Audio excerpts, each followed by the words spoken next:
This is a 5-minute timeframe chart of the NIFT 50 dated 18th. After consolidating in the morning, the market rejects higher levels and moves down.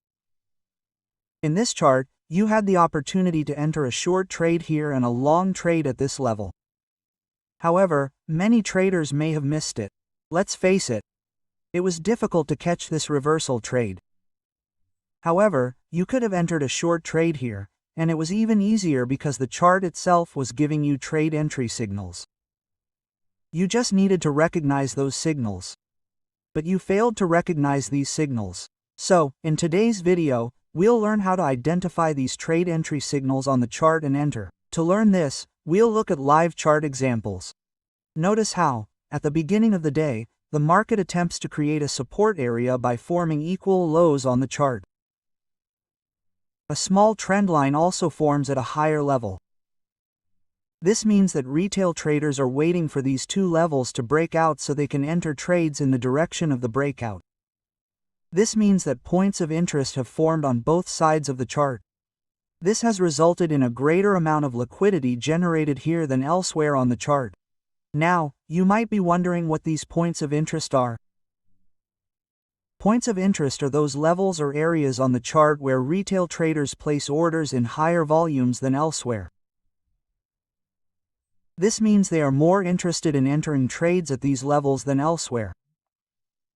Because their focus is concentrated around these levels are called points of interest in trading parlance. You'll see these levels in many places on the chart, for example, below and above a trend line, near equal highs and lows, at support and resistance levels, and around many similar chart patterns. These areas form where a retail buyer or seller, looking at the chart, decides to enter a trade. This means they are interested in entering trades there. Therefore, high volume is generated in these areas due to the large number of retail traders making trade entries together. Now, if you're familiar with the smart money concept, you'll know that institutional sellers need a high volume of retail traders on the chart to make their trade entries. Only then will they be able to execute their orders. This is why you see high volatility in these areas. Having understood the point of interest, let's return to our chart. Due to the formation of point of interest areas at higher and lower levels on the chart, there's a lot of liquidity in this area. If the market is to move higher from here, the liquidity at the bottom must first be swept away, removing retail buyers from the market.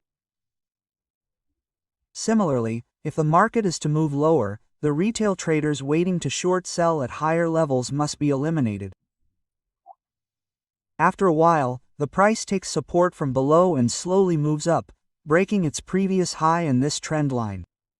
Now, because the market has respected this support area and also broken this trend line, many retail traders, considering this a bullish move, enter long trades directly on the breakout without waiting for the candle closing.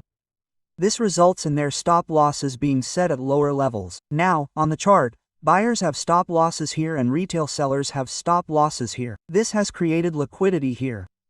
Shortly after, the price falls again, forming a long upper wedge and a rejection candle on the chart. This means that the breakout has completely failed. The market has now swept away the liquidity at higher levels with this inducement candle, the breakout candle. This means that the stop losses of retail sellers who were short selling here have been completely wiped out, thereby sweeping away the liquidity here. This means that the retail buyer's stop loss now exists only in the lower area of the chart. This is the sell side stop loss. Whenever you read a chart, you see sell side and buy side stop losses. When a retail seller short sells an option or stock, meaning they sell it at a higher price at a higher level, and then buys it back at a lower price after the market goes down, they make a profit. This means that if they sold, they have to buy it back. If the market goes down, they make a profit, but if the market goes up, they will have to buy it back at a higher price, resulting in a loss. Now, to keep this loss under control, they will have to place a stop loss at higher levels. This means that they sold at a lower price, and if the market goes against them, they will have to buy it back at a higher price to minimize their loss. Therefore, the short seller's stop loss acts as a buy order. For example, I sold an option for 100 rupees. If the market goes down, I'll make a profit. If the market goes up, I'll have to buy the option I sold at 100 rupees for 120 rupees, which will result in a loss. To avoid this loss, short sellers place stop losses at higher levels. Buyers place sell orders, or stop losses, below the level at which they buy. Therefore, buying liquidity exists at higher levels on the chart, and selling liquidity at lower levels.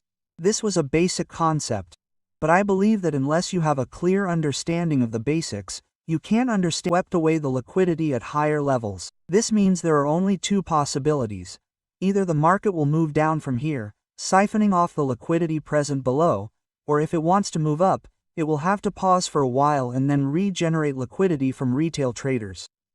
However, there is a much greater amount of liquidity at lower levels on the chart than at higher levels. Furthermore, based on the price action on the chart, a shooting star-like bearish candlestick pattern has formed, signaling a bearish entry. This is because the price rejection from higher levels has caused the candle to descend, forming a long upper wick. Furthermore, this red candle has closed below the previous green candle, acting as a confirmation candle. Therefore, this creates a perfect trade entry signal. This means we have three main reasons for entering a bearish trade here. First, the market has already performed a liquidity sweep. Second, a bearish shooting star-like candlestick pattern has formed. And third, if we enter a trade here, we must place our stop loss above the liquidity area, as this level is acting as resistance, protecting our stop loss. Therefore, we can enter a high probability trade here with low risk. You can set a profit target of at least double your stop loss. Similarly, keeping your eyes open, you must understand each trade entry signal on the chart and enter the trade. For this, you must first practice with small quantities to strengthen your mindset. Let's now look at the next example. This is a 5-minute time frame chart of Nifty 50 dated second. After a sharp rise, the market consolidates at higher levels and then falls straight down after a short while. Now, this example, like the previous one, is based on a liquidity sweep. But how? Let's understand.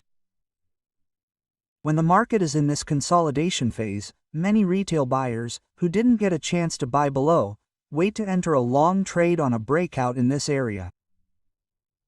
Some retail traders then place their stop losses at higher levels to short sell here. This generates a large amount of liquidity in this area. There are four main types of breakouts that occur after a consolidation phase. The first is a rally base rally. In this case, the price rises in this way, pauses at higher levels, creates an inducement before rising again, sweeping liquidity downward, and continues its upward rally. In the second case, after rising, the price pauses for a while, creates an inducement at higher levels, i.e., a fake breakout, sweeping liquidity, and then reverses and moves downward, which we call a rally base drop. In the third condition, after falling below higher levels, the price consolidates for a while, then breaks down to its lower side, sweeping liquidity, and then moves rapidly down. We call this price action a drop base drop. In the fourth condition, after falling, the price breaks the consolidation phase, sweeps liquidity through induction at lower levels, and then reverses and moves back up. This is called a drop base rally. This pattern is mostly seen in bullish trends. Similarly, this pattern mostly forms in bearish trends. Now, in these four price conditions, you'll notice two things in common. First, induction, i.e., a fake breakout, and second, a liquidity sweep. Whenever the market breaks out of a consolidation phase, it often pretends that the area has broken out to trap retail traders. This leads retail traders to enter trades in the direction of that breakout, generating high liquidity there. Taking advantage of this, large institutions utilize the liquidity of retail traders to execute their orders, and this pattern is visible on the charts across all time frames. Therefore, whenever a consolidation phase forms in the market, before entering a trade in the direction of the breakout, be sure to check whether an inducement is being created on the chart. For example, after this inducement candle, the market moves sharply down instead of rising, trapping all retail buyers. Without inducement, liquidity sweeps do not occur. Make this rule a permanent fixture in your mind. For example, in this 5-minute timeframe chart of Nifty 50 dated 8th, the price, after rising, consolidates at higher levels and then breaks its previous swing high with a strong bullish candle. This leads many traders to enter long trades here, believing that the market will resume its bullish trend. But soon, the price moves sharply down, trapping them all here. This means you can use the inducement candle and liquidity sweep as a trade entry signal. Having understood fake breakouts, let's consider the next example. This is a 15-minute timeframe chart of Bank Nifty dated the 15th. After a gradual rise, the market then drops sharply from a point and closes at lower levels at the end of the day. Here, the market has rejected a psychological round number level of around 55,000, which is fine. However, despite closing at a lower level, the market breaks this psychological level the next day, instead of respecting it, and moves straight up. The question that must be arising in your mind is why this happened and what could be the reason behind it. To understand this better, let's look at a 5-minute chart. Here, at the beginning of the day, the market moves slowly upward, following its previous bullish trend. Because of this, many buyers, seeing the bullish structure on the chart, place buy orders at each lower level. This creates a large amount of liquidity below, which we call a liquidity pool. A liquidity pool means that when liquidity is generated by retail traders, stop losses in a single area of the chart, at a certain distance in the same direction, we call that area a liquidity pool. Because a large number of buyers have placed sell orders at lower levels, as soon as the market approaches its psychological level, many buyers begin to exit their trades. This increases the selling pressure, causing the market to decline. Buyers who have bought at higher levels, hoping the market will break this level and move higher, exit on their own. This creates a chain reaction on the chart, and the price rapidly falls below the higher level. Now, because the market has respected its psychological level, many buyers begin to exit their trades. Therefore, whenever the price moves higher, selling begins again. Consequently, the price closes at a lower level at the end of the day. If you carefully examine this chart, buyers have completely exited the market at the lower levels. However, at higher levels, there are still many short sellers in these areas, and some of these sellers carry forward their trades to the next day, believing the market will definitely move below this area, resulting in profits. Therefore, a greater amount of liquidity remains intact in this area compared to the lower levels. The next day, when the market opens at approximately the same level and begins to move lower, more sellers begin short selling here, further increasing liquidity.